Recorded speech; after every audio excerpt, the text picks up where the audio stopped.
This is Between Hooksets. I'm Chasen Walter from In Through the Outdoors with my partner in slime, Kurt Underhill from the fishing crew. What's going on tonight, dude? I think I used to set the hook with more conviction. You did. I'm just a little, I used to just really get into it.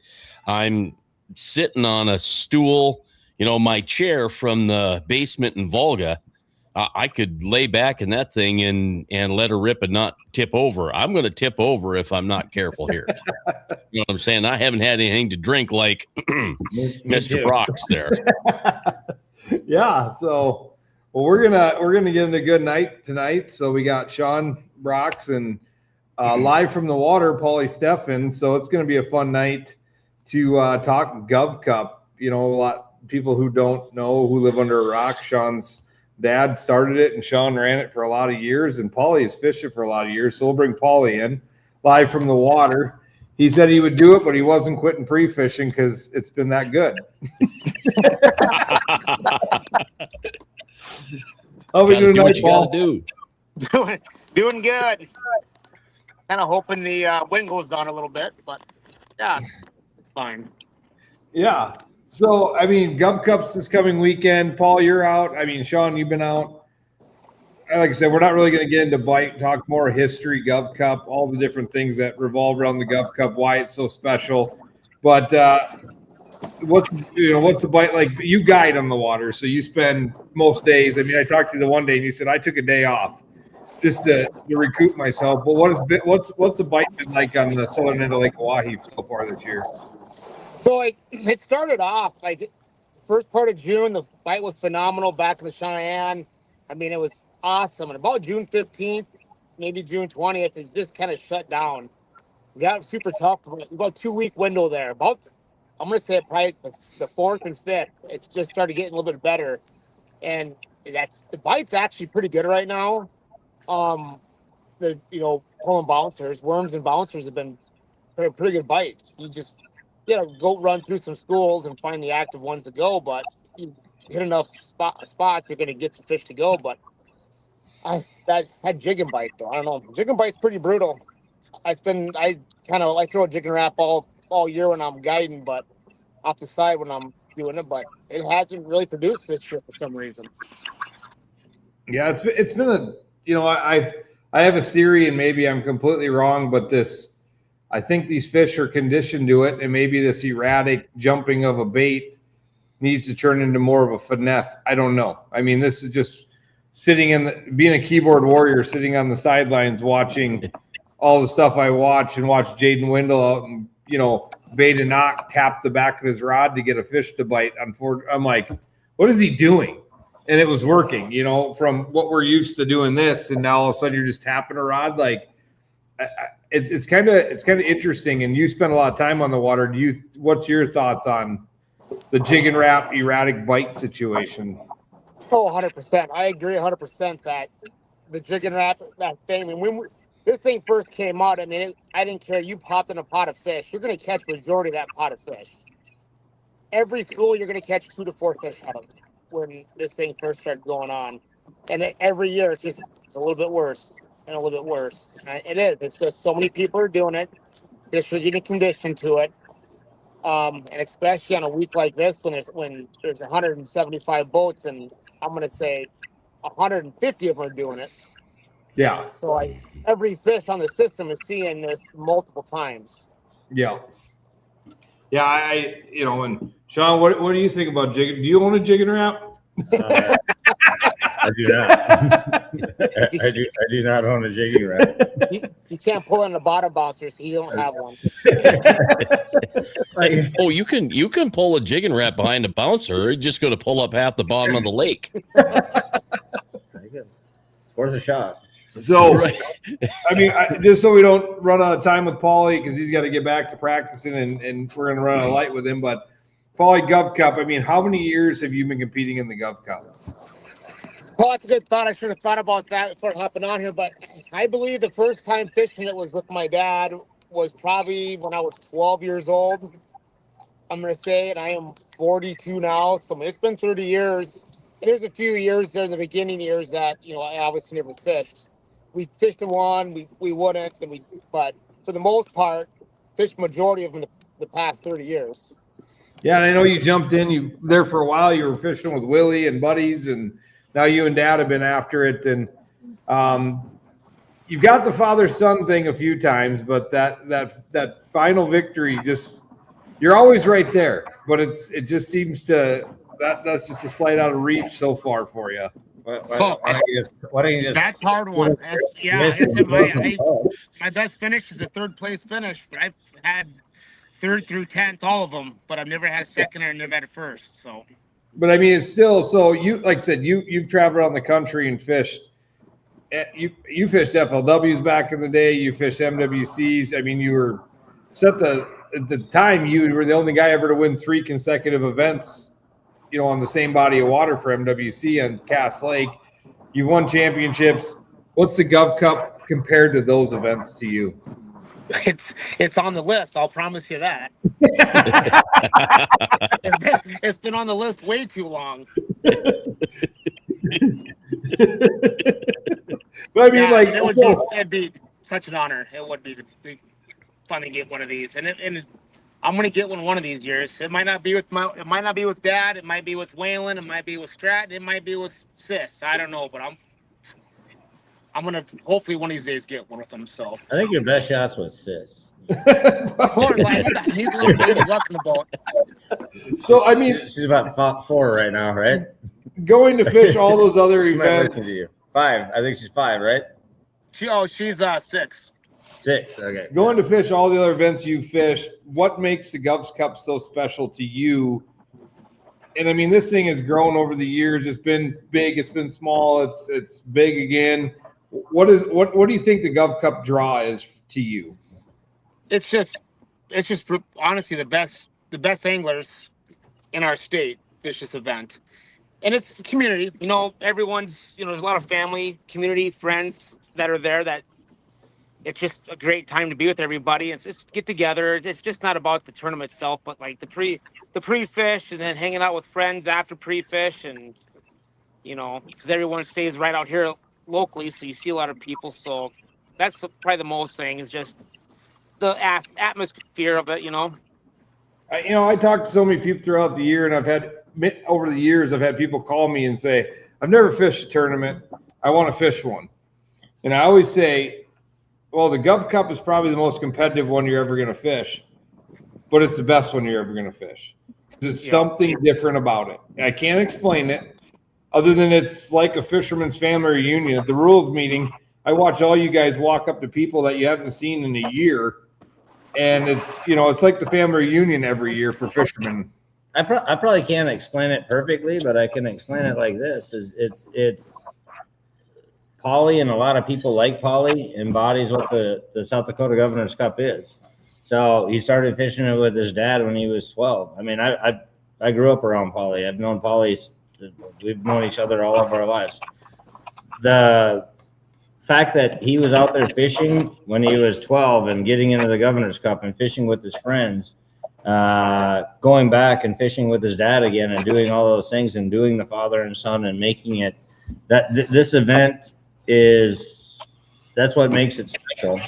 They do it because it's competitive, but they also do it because it's a way to stay in contact with their friends, their family, their everything else. And that's what the South Dakota Governor's Cup is, and that's what it's been about since its inception.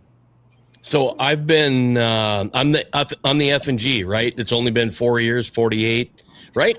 48, 49, no, yep, 49, 50.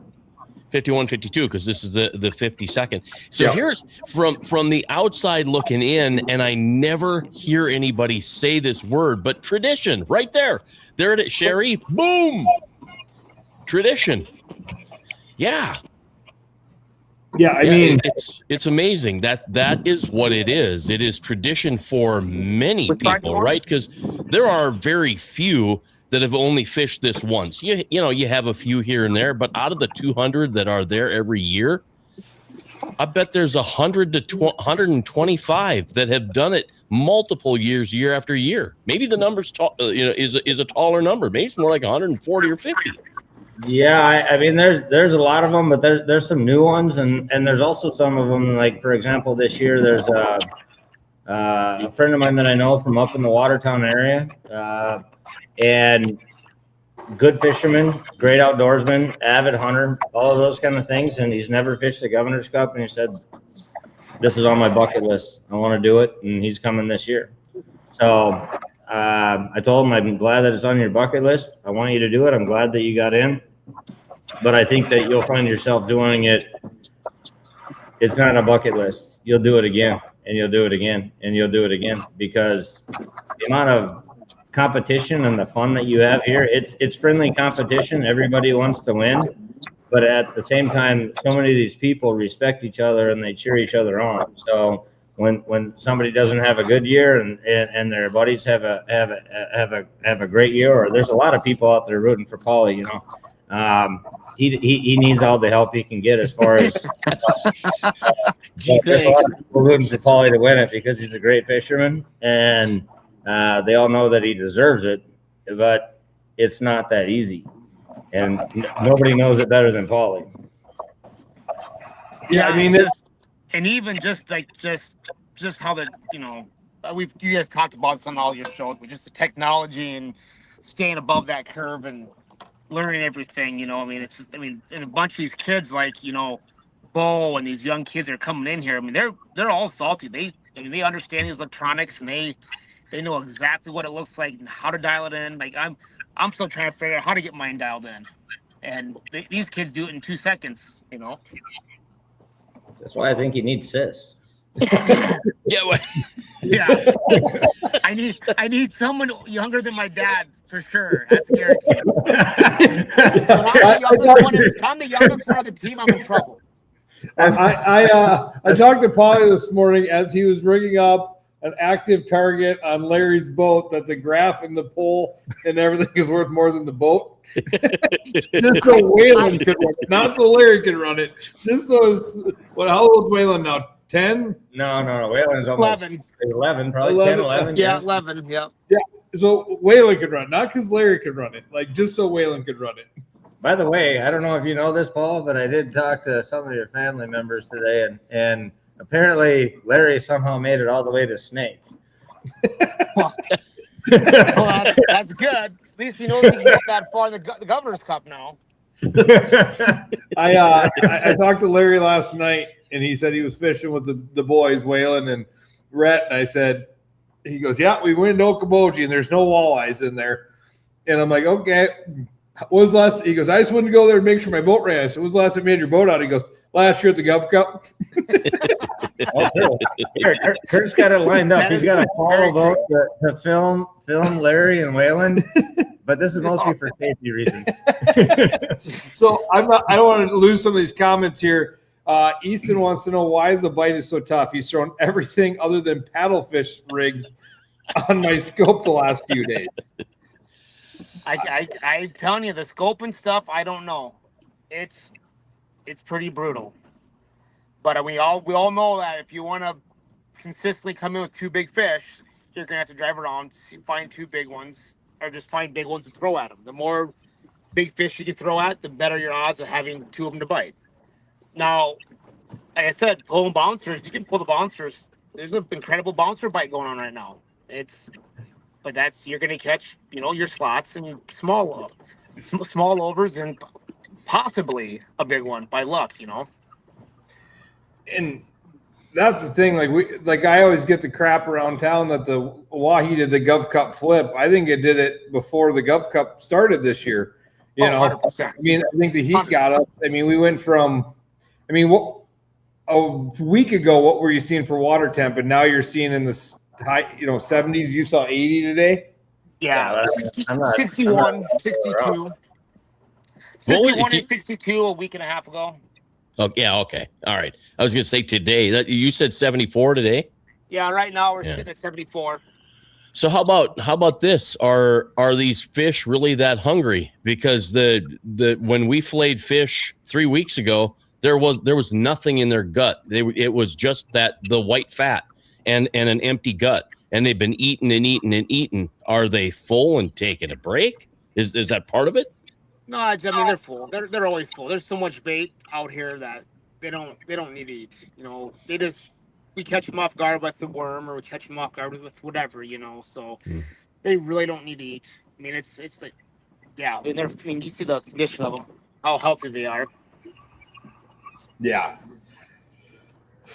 It's interesting in the water temp growing up and going up so much, and is like I was out salmon fish with a guy last Friday. There was no thermocline in the water. Like we had 55 to 53 degree on his little fish hawk, pretty much at 90 to 50 feet of water. Yeah, I talked to Leah's cousin that works the dam there, and I asked him what the water temp was coming out of the bottom there, and it was only like 10-degree difference from surface temp to the out of 90 foot of water. That's got to be changing. Yeah, I believe that every year that there's a certain time, and it's not always the same. It doesn't have an exact date, but the water will flip. And when it flips, all of a sudden you'll see some algae that pops up and comes off the bottom. It does it year after year after year. It's always happened. And then it sits there and it stabilizes again. But that's my theory. And I think a lot of the reason why you are seeing the water temp so close from one to the other is because it's been so windy this year, and it's been churning all the time, nonstop. We don't ever have 2 to 4 days of calm. It always blowing 20 plus this year, it seems like. Yeah, we don't have stagnant water, that's for certain. So, getting into a little history of the Gov Cup, Sean, your dad and John Lindquist started this thing. Let's talk about. I've kind of talked about this over the past, but let's hear from you. Like, and you ran it through. I mean, how many years did you run this thing? Let's get a little history of the Gov Cup and all the different nuances that the Gov Cup has had over the years. All right, I'll try my best here. So the Governor's Cup is older than I am. I've never missed one. I've been at every single one of them. Over the years, what I've seen is it's always been the same. It's always about competition. It's always about the good fishermen. It's always about the nostalgia. It took a few years to get there. You asked me how many years that I ran it, and I'm trying to remember exactly, but I think something like I think I ran it for like 18 years, something like that. I think I did a couple of them with you and your dad. Called me a co-director on that thing, and I grew up around it, and I really wanted to keep the tradition going, keeping the friendships going, keeping the nostalgia going, and wanted to make sure that it was a tournament for the fishermen. And so I want to thank not only the anglers and the participants, because they're the ones that really go. I want to thank them, because they're the ones that it's the Paul Steffens. It's now me. I've been fishing this thing for many years, and I come back but the fishing crew, everybody that's part of it, all of the things that we brought into it when it comes to the couples division and the father and son division. And I'm pretty sure that Paulie fishes the father and son division just because it just gives him another level. I mean, he brings his dad along as like a handicap.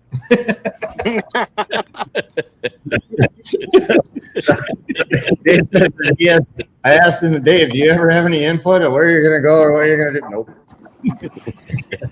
So anyway, but it's great. And these are it's a father and son, Paulie and Dave Steffen, that have been fishing it together for multiple years, and they do it because this is the 2 days a year that you guys fish together. And Paulie started fishing by Dave taking Paulie out fishing. Paulie got an itch for it, and the itch is still going. So that's what it's all about. When you talk about all of the other things that come into this thing, some of the new things that have come about is the Lieutenant Governor's Cup. Mm-hmm. This is, for me, the greatest thing for the Governor's Cup that's happened and since its inception, meaning other than the start of it and keeping it going and everything else, the Lieutenant Governor's Cup is the thing that I am extremely thankful to Travis and Kurt and all of the people that are involved in it, especially the sponsors that do it. You should see these kids. They go out there and they're pre-fishing already. Yeah, right. Kids are pre-fishing for the Lieutenant Governor's Cup. And the one year before Whalen fished the Gulf Cup, he made Paulie scope the bay. Yeah. Yeah, he did. Like, so he knew where to go. We come in from pre-fish. He goes, "Hey, drive around the bay, see where all the fish are." So, all right. Put the active target down and start ripping around. Yeah. My son fishes it. There's people from out of the state, not local people that are fishing it. People are coming from the state of Washington to fish the Lieutenant Governor's Cup. People call me from the other communities that are around the state and beyond that are fishing this thing, and they're always asking, when is the registration for the Lieutenant Governor's Cup? How do we get in? How do we make sure we get in? And it didn't take very long. These guys started it, and in 3 short years, this is, for me, it's just as cool as the Governor's Cup. And, so when Sean handed the keys over, per se, to the Gov Cup to my dad and myself, I mean, there was long talks of nostalgia has to stay. Yep. This ain't a walleye tournament. It is, but there's certain things the competition is already there that are non-starters. Like if you get rid of these, it's over. And there's stuff that I could like strangle him for that I have to do every year, but it's worth it, right? There's certain things in the Gov Cup, and we always talk, we sit there, we look at the teams, and going back to tradition and nostalgia and the families that fish this and the Paul Steffens of the world, when we don't see a name on the list, me and Sean are talking about certain people, like why is that guy not in this? What's going on? And we, there's times we reach out to certain people going, what are you doing? Oh, I got this going on. So this is a family affair. This is the Gov Cup family that has gone on for years, and now we're bringing these kids into it.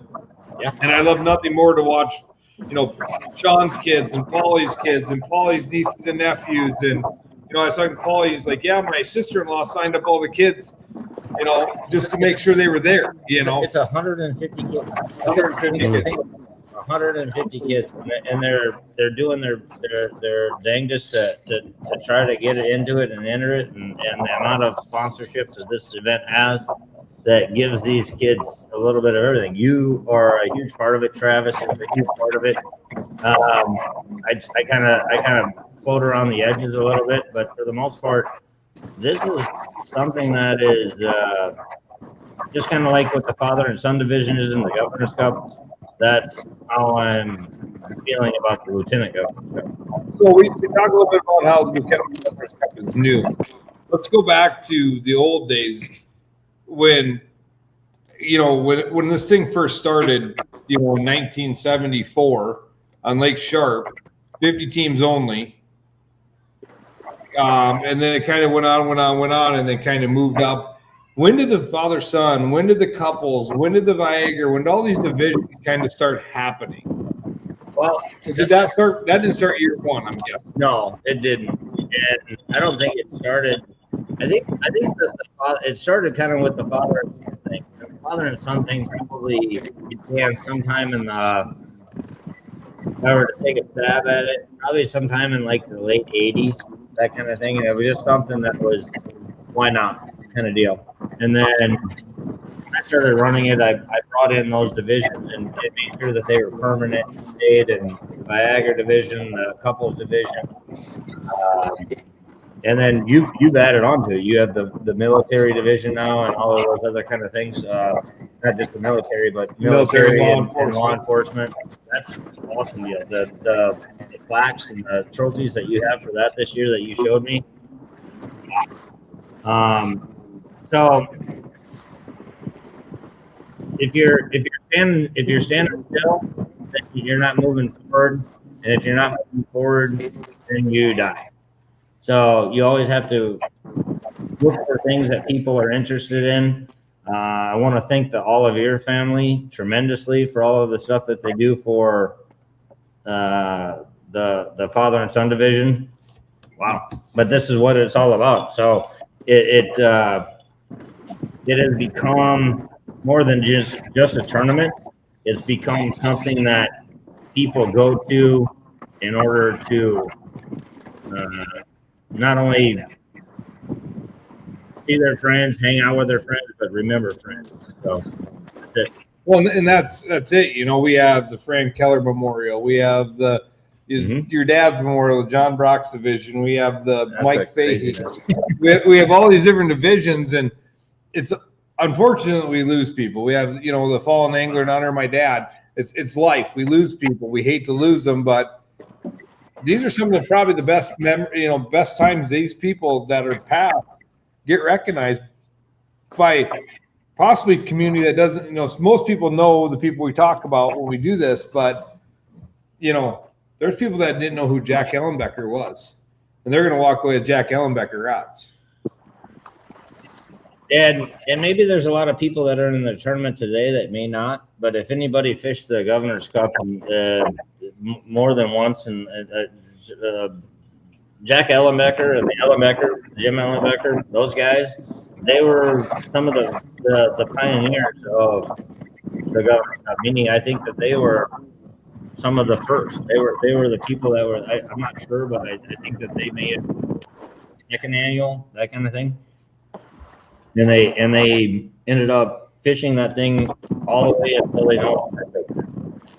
So that's what the Governor's Cup is. Yeah. And, you know, Paulie, we got a couple questions back to the fishing. Easton wants to know, the walleyes are shooting up 10 feet to check your bait. I think the water clarity with all the bait in there, there are just full, and they don't need to eat off looking at baits. Any tips on how you can catch the bait fish? Any tips how I can catch a bait fish to match the hatch? I'm assuming it's either smelt.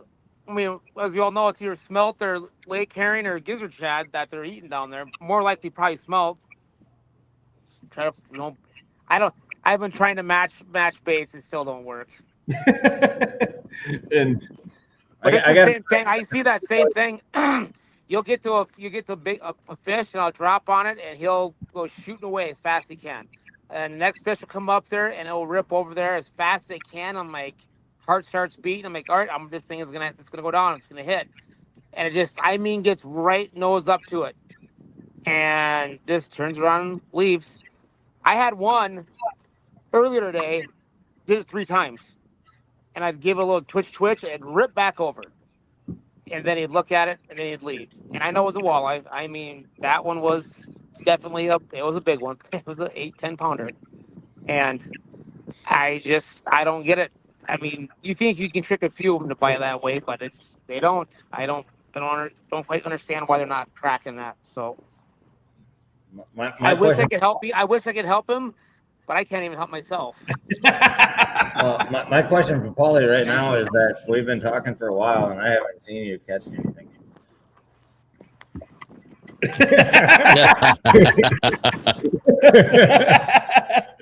Has he caught anything? No. Yeah. So it's just not me. Oh, we got a couple other comments here. Pitlick says the Brakss family felt like my family. So the Pitlicks have been like family to me, and not only that, Scotty, man, he started fishing. I don't remember exactly the years, but let's call it in the early 90s. And Scott was one of the, is one of the best fishermen I've ever met. So he has another sense of it. The only downfall is that him and Cooper have this love affair with bass. So just kidding, Scotty. Don't worry, man. So, like you said, the first nobody caught a fish. No, actually, it was the third Gov Cup, and I'm beginning to think it's the fourth because I have a picture of Ellenbecker, and I can't quite make it out, but either says the second or third that he won the Gov Cup. But one of the years, 0 fish were caught, and the rumor has it that Rick Ray had a big one up by the boat. No, it was a 14-inch fish, and he was going to flip it over, and it came off, and he didn't realize that it was going to be. So I got when I found out about this, Ron Linder had called me to ask me about the history and what year it was, and I had to call John Lindquist and get some backstory, and he's like, there was a guy, somebody, an old guy that fished. He didn't fish the first one because he wasn't invited. And I'm like, Rick Ray. He had an 11-pounder on beside the boat and lost it. Well, that did. No, actually, I don't think it. I don't know. Again, before my time, but as far as I understand the story, is that one year Rick did win the Governor's Cup, and I can't remember the year. I want to say it was the second or third year, and it was whatever year that they didn't weigh any fish, and he had like a 14-2 on the river. So he actually landed that fish, and he caught that fish. At least this is according to Rick, so give him a call. Maybe he could have been just giving me stories all these years. I don't know, but I don't think so. But that's part of the evolution of the Governor's Cup. You know, it started down on the river. It started with 50 teams. People were doing it down there. You got to remember that in 1974, a huge boat was a 18-foot Sylvan with a 75 horsepower 2-stroke Mercury on it. And so after that, they started getting bigger and badder and started coming up to Lake Oahe. Don't remember the first year, but I'm pretty sure the first year was on Lake Oahe. It was up at Whitlock's. So, I mean, if you think about that, so Rod Linder told me that year the Bad River puked mud. Nobody could outrun the mud. The fastest boat in the tournament was Frank Davenport with dual 35s. He had dual 35 horses on, but he had 10 gallons of gas to run dual 35s. No. And nobody could outrun the mud. No, it all makes sense. And if you think about all the nostalgia that goes into this thing, and it's made it a special thing. I mean, South Dakota started the first Governor's Cup, and to our best knowledge, there's not another walleye tournament older. I've done extensive research, and I challenge people every year to prove one that started before the South Dakota Governor's Cup did, and has ran as long as the South Dakota Governor's Cup has. And Montana has one, Wyoming has one, North Dakota has one, Montana has one. I saw Washington State, I saw a post from their Governor's Cup here. So people have copied this, and not only the Governor's Cup, but walleye fishing as a whole has all kind of started because of South Dakota Governor's Cup. I believe that to be true. The way that I understand it, the way that the history goes with it, is that my dad grew up in South Dakota, avid hunter, avid fisherman. He lived outside of the state for several years doing different kinds of work, and he saw a few bass tournaments. There was no walleye tournaments. Came back, good idea. So, as far as I know, there are no other tournaments that had started. Walleye tournaments that had started prior to the Governor's Cup, and you know, somebody that can beat, what are we at, 53? 52 this year. 52. There you go. So, like said, it was paired with the MWC in the 80s. We talked about this. So me and Sean had long, extensive talks when I went to 200 teams, because he was in the 80s. He remembers. It drove me nuts.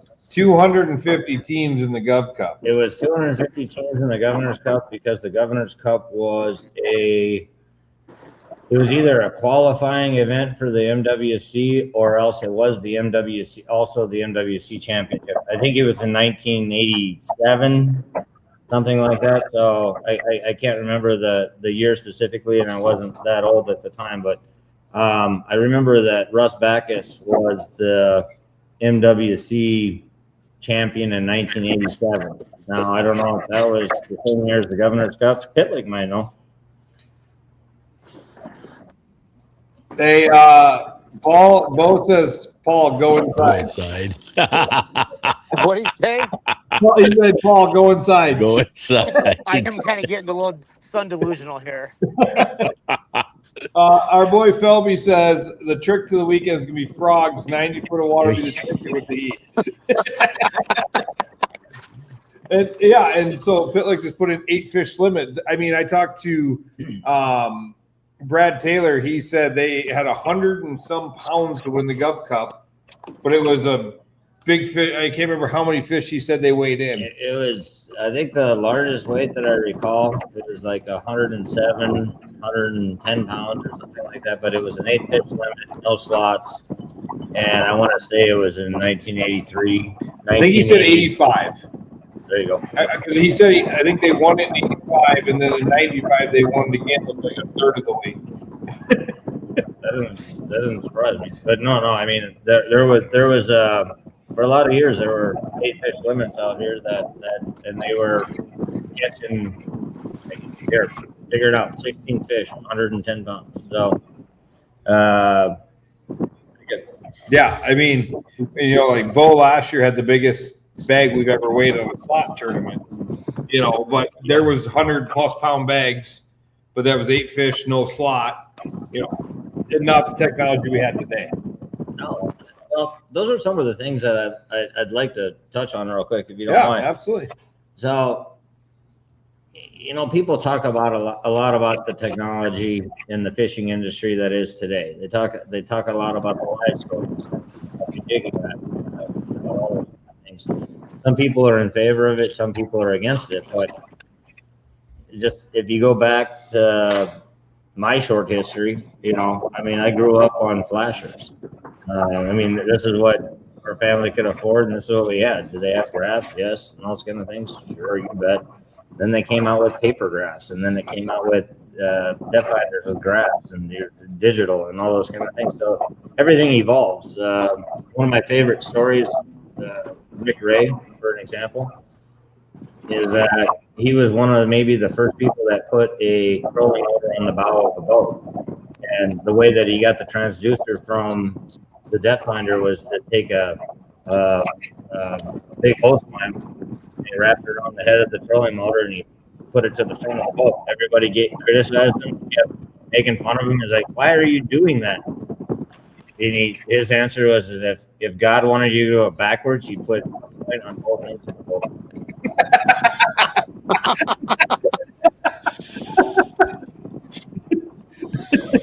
So, point being is that if you look at it in retrospect, it makes perfect sense. Yeah, so he's a Richardson Bill. They weighed a big bag back in the day too. I mean, there were some big bags in the tournament back in those days, but there was no slot. I mean, we're seeing a great system. I mean, we always hear about the heydays. I'm sure in '97, the guys were talking about the heydays in 1983. I always think of that, like, our kids are gonna talk about the heydays of the 2026s. Well, when it was in my heyday, I mean, every era has that, but the system fish is good. The fish are super healthy this year, and the tournament, it doesn't really matter what it is. There's going to be a winner. People are going to catch fish. It's the same rules for everybody. It's the same rules for everybody. But at the end of the day, taking the trophy home for father, son, the couples, the Viagra, the win, whatever it is, you did something in the Gov Cup. Paulie said it earlier today, and it's absolutely right. You find another tournament, 90% of the people that are in the Governor's Cup are great sticks. Not all of them are able to spend the time and do all those kind of things, but they're all good fishermen. And so they all want to win, and they all have the capability of winning. And another one that has a competition of the Governor's Cup, you're not going to find it. I don't think. I really, really don't think. Not top to bottom. No way. I mean, I remember when I first started helping you and taking this thing over and stuff, and I would talk to some of these bigger pros at ice shows. I go, "Why don't you come fish the Gov Cup?" And they're like, "No, my sponsors would be pissed because I'm not going to get beat by a guy in a freaking pontoon."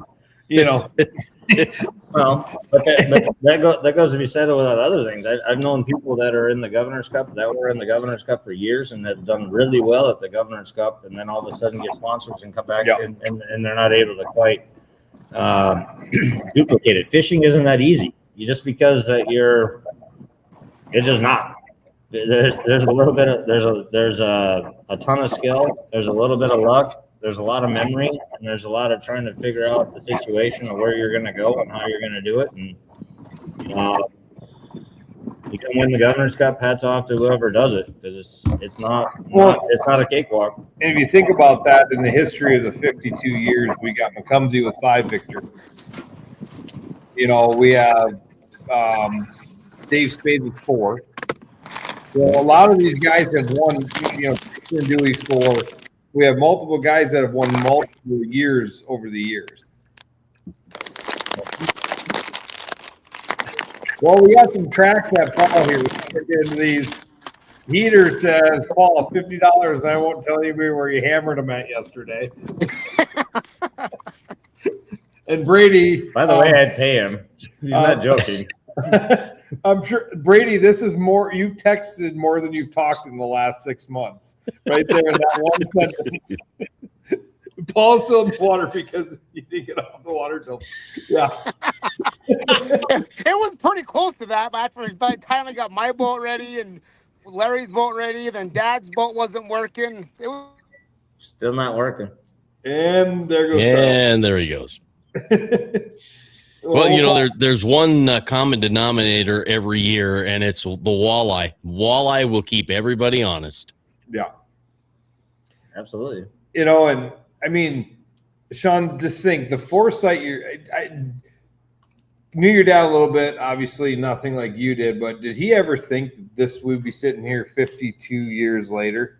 I mean, what would your dad be thinking right now with, one, how the tournament's progressed, 2, the technology of the fishing world, I mean, I remember when I first started helping Sean, we had 4 girls with dry erase boards writing the results. Yep. And I literally said, and when you took the dry erase boards, there was people already. Yeah. I remember the one year we were at the hoop building, and the girls were out there writing, and the dry erase markers were melting. They were literally melting. That was you. And go there. Yeah, it was melting, and we're like, we got to upgrade. Now, if we lose a live stream for, you know, people are barking at Chasen saying, we can't hear you, whatever. I'm like, there was a time not that long ago where people had to drive out here and look at the boards to see them. That's what they would do. Yeah. It was an easy way to get they would do that. So to answer your question in regards to John, as far as how he would perceive things today. So first of all, he was always going to do things his way, and if he thought that here, whether it be paper grass or grass. I remember paper grass when we started doing the salmon tournament back again in the early 80s, mid 80s. Those kind of things, those were always kind of fun. So he was always a proponent of technology. Rick Ray was always a proponent of technology. They would just do it a little bit different. Now it's become an industry. Back then, fishing was an industry, but the number 1 lure in America was level, you know. So things change. So I don't think John would have any animosity towards the change or what people are doing today. And the reason why is that if you're able to, everybody has the same playing field. How you choose to do it is different. So John would have looked at it in a different way. He's like, well, you got to go do that, and you use whatever tools you want, and I'm going to go over here and kick your butt anyway. The other things when it comes to where he would have thought the tournament is today, he kind of had it there already, and it was kind of a big pain in the butt. So you got a lot of people sitting there tugging on your shirt, knocking on your door, telling you what they could do for you, how this is going to be. I'm going to do this forever. You find this with all the time. People come in and then for whatever reason they step out, and it's always a monetary reason that they do something. That's okay. It's usually the way that they step out is the thing that frustrates me, and I know that you've had frustrations with this before too, because we plan these things a year in advance. So it's okay if you can't do it in year 53. That's okay. Just tell them. Yeah. We'll go find other people, because we have people standing in line that want to do it. It's when the sponsors and everything else, they bow out in the last second, and they don't give you time to adjust and try to find other things, because to them it's not important. So back to the reason why I brought that up is that years ago when I started running the Governor's Cup, John told me, he said, "Don't do it. Just let it go." And I said, "No, I can't do it. I've been around too much." So he knew the struggles, he knew the problems, he knew everything else, but it's probably easier for him to say that because he started it, as opposed to people that were in it, and we wanted to make sure that it kept going. So he knew the issues, he knew the problems, he knew that the problems that were going to be created from this. He knew that the ups and the downs and the waves and the people bailing and not doing what they said. That's a kind of a common denominator in the U.S. anymore these days, where people don't necessarily do what they say. It's sad, but that's where we are in life. So he told me, "Stop, don't do it." I said, "Absolutely not." Maybe it was a challenge. Maybe it was, he thought that it was just, maybe the juice was squeeze, but I think if you looked at it now, I think you would know that it is. So, well, and I mean, where I was going with that question is 53 years ago when they were sitting in Watertown with a bar napkin planning this thing out. Did he ever think it'd make 52 years? I mean, I doubt it. I don't think he would have thought that. And by the way, it wouldn't have made year 2 without Marlene and a lot of other people that deal with it. Here, he's a good fisherman, and he can go talk to the fishermen and deal with the fishermen and do those kind of things. But the administrative part, he would have never been able to do. So without both John and Marlene, this thing would have, it wouldn't have got to year 2. yeah. Well, before we go on, Ollie, Zell said the reason you dropped it off is you probably dropped your phone in the water. No, I was just netting a 10-pounder. That was it, guys. But yeah, I mean, like, wanted to make sure nobody saw where you were. well, Yeah.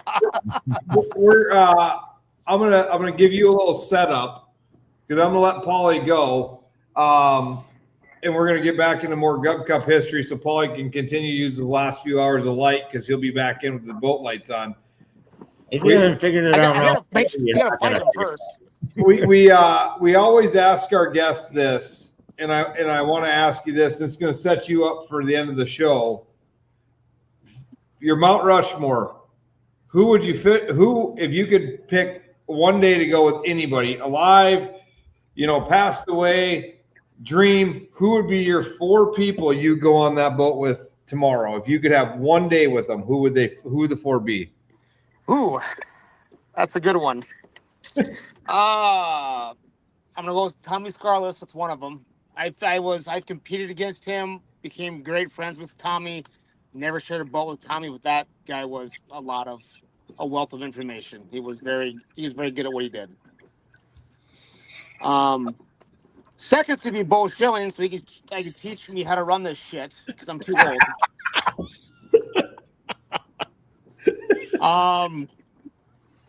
3 would probably be Bob Prop Sr. He's a pioneer. Senior was a pioneer of our country out here. So that's number 3. And number 4 is going to have to be that's 3. You're just gonna get 3. So The funny thing is 2 weeks in a row we've had Tommy Scarlett brought up. That's pretty awesome. Peter Stocher said the 4th is him. I was in the boat with him. I was in the boat with him on Sunday. That's once a year is enough. Well, Paulie, thanks for joining us. Get back to it, buddy. We'll see you here very soon. All right. Thanks, guys. Thank you. We could probably figure it out if you had The dollars. Pitlick brings it up. Steve Nelson. Steve Nelson was a crucial part of the Gov Cup. Absolutely. I mean, he took it over for a few years. We can't forget about. No, never did. He was always thank Steve for all of the things that Steve did with the Governor's Cup. He was a guest at the 50th, and he came down, and I loved it that he was there. So Steve had been around my family for years and years and years, and how do I say? We had a lot of things on our plate. John and Marlene had a lot of things on their plate. Steve Nelson wanted to volunteer to run the Governor's Cup. They said perfect, and so Steve kept it going for many, many years. I'm thinking 10 or something like that. That he ran it, and without Steve, it probably would have ended. So, hats off to him. I mean, he did a great job. We always give your dad and John Lindquist props for starting the thing, but like you said, Marlene, the John Cooper, Steve Nelson.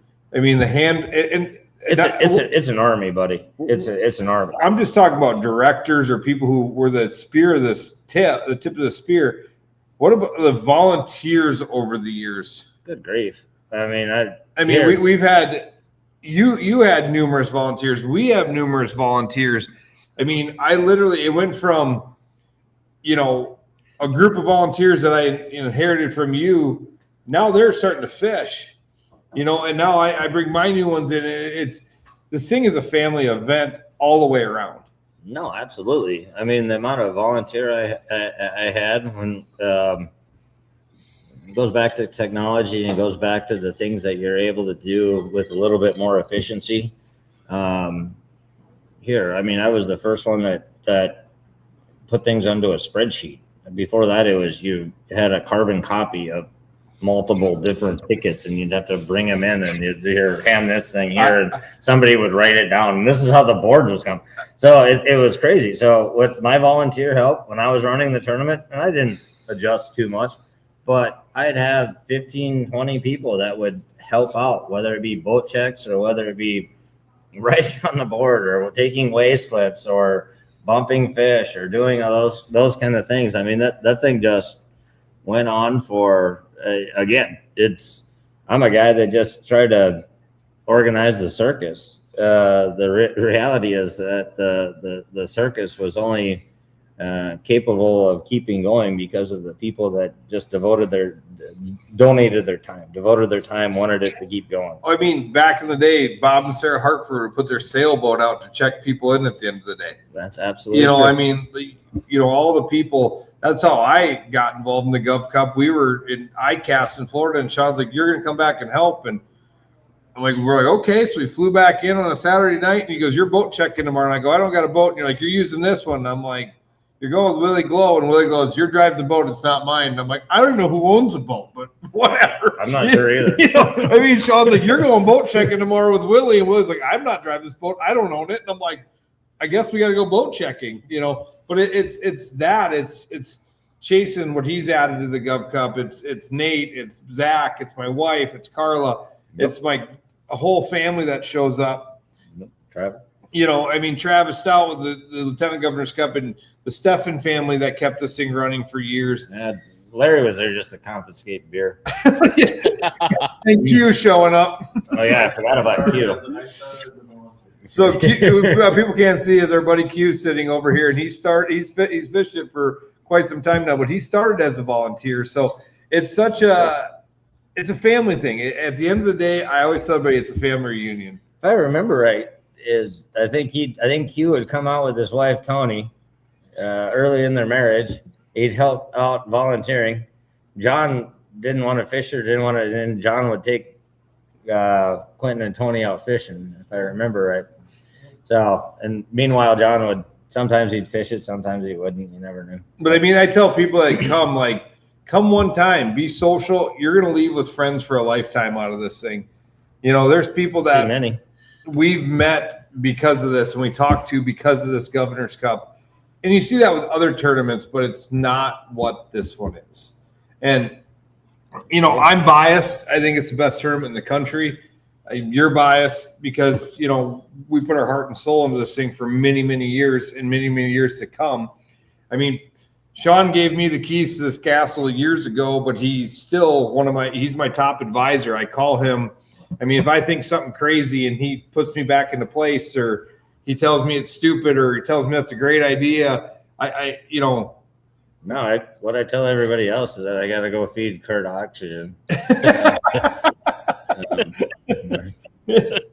Well, we're getting to our hour mark. Sean is he hasn't beat me up too bad on this episode. So before we hit that, we're gonna get out of here. But Sean, who's your Mount Rushmore? Well, all right. I'll give you a couple Mount Rushmore. So it's not quitting.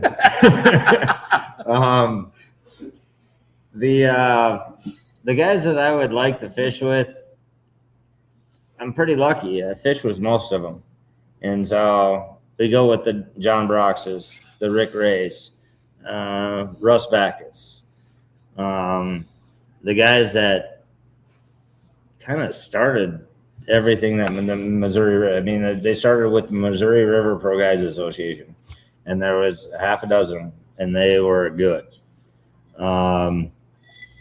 Did something a little bit different. So I don't really have much of a Mount Rushmore in regards to who I haven't fished with and who I would fish with. I'd fish with Scotty Pitlick. Scotty Pitlick was a hell of a fisherman, and he is a hell of a fisherman. He needs to get back in the Governor's Cup. He said we threw a plug in for the restaurant. What restaurant? I mean, yeah, we're sitting in the room. I guess I can't officially say you guys didn't build this, but Not this bar, no. This establishment that we hosted at, and people ask all the time, like, the back part behind Spring Creek is tight. Well, when the people that come watch us think it's tight, but this means this is just as crucial to the Gov Cup as being off that back deck at Spring Creek as the tournament continuing next year. So So back to the Mount Rushmore thing. I mean, Rick Ray was always fun to fish with because he was just kind of no nonsense and you deal with it. Wicker Bill was probably one of them, but I fished with all these guys. So, back in the day when everybody was younger, we would have a little bit of extra time, and I didn't have very much extra time ever. But I go out fishing with Scotty Pitlick. I go out fishing with Matty Lyons. That was a lot of fun. I enjoyed it very much, and we just go out there and just do fish. So not for work. Can you pick 4 you haven't fished with that you'd want to fish with? Nope. I don't know. I can't. I don't know. I can't think of somebody that I would here. I mean, I fished with Paul Steffen. I fished with all of these guys.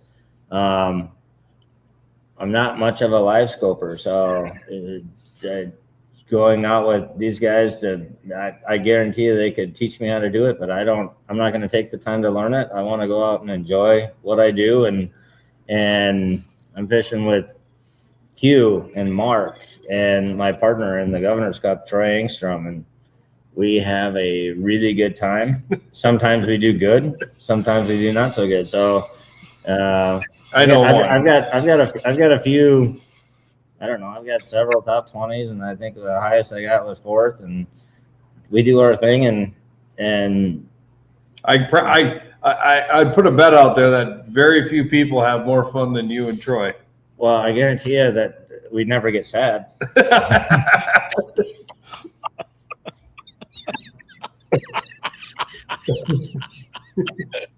I haven't said a hell of a lot, but boy, I'll tell you what, I've been having fun listening.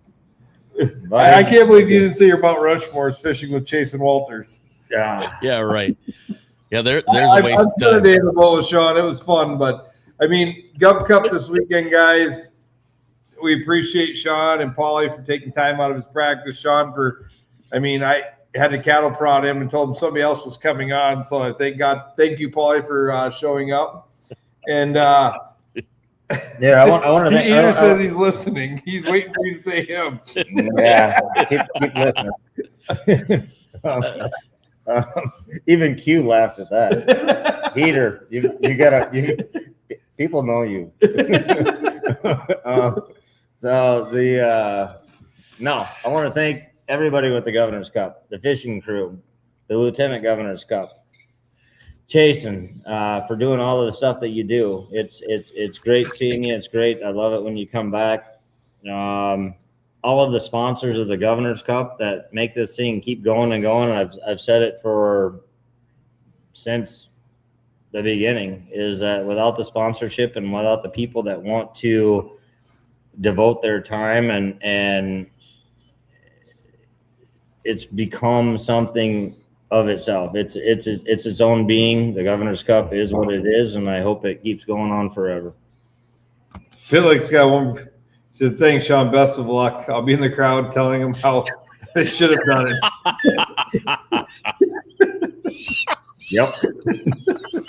So this weekend, it's going to start here in the next 2 days. Keep paying attention. We'll be, Chasen will be bringing you live interviews from interviews from the pre-meeting. We'll be doing live takeoff in the morning with the morning show. Hopefully, we got a few guys with Starlink now, so we can get some midday reports. And weigh-ins start at 3 o'clock every day. Live shows through the whole thing. Live leaderboard will be on the fishingcrew.com. And can't wait for the Gov Cup to kick off in 2 days. Fantastic. I'm not kidding you. It's been listening. Thank you. No, Chasen, to be honest with you, you should have jumped in here. I'd rather listen to you than Kurt. No, honestly, it's about the tradition and the nostalgia. And like I said, I'm the F&G. I've only got a few years in it. So it's fun to listen to all this history. It's great. I'm not kidding you. And ask Kurt, if I'm sitting back not saying anything, it's because I'm listening. I was enjoying the daylights out of it. No, that's great. And I appreciate you saying that. And in the end, you walk the crowd at the Governor's Cup, even the people that are in the crowd, you're going to find spectators and fishermen that every single one of them got a story. And that's why we keep doing it. And I appreciate Kurt and Sherry keep doing it and everybody else that helps them out to make sure that it happens. So, yeah. All right. We'll see you guys this weekend. Take care. We'll see you soon.